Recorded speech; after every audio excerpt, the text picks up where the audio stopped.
Тук се събраха най-талантливите музиканти. Чумаци! Ето го! Панчо Преславната звезда, България! Най-големият китарист, световно известен, наскоро се върна. От Германия, от концерти си. А пак това, най-големият кавалджия и гайдаджия. Ето го къде. Тодор Янков, старшината. И звера снима, ама сега ще подари. Тук е това, телефона да снима. Си ще снимаш, мамо те да бъде.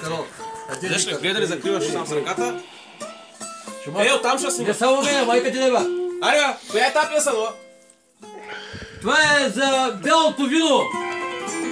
Песента за бялото вино. Ей ли? Да. Това беше пиянето. Акордеона. Ай сега, по-сериозно.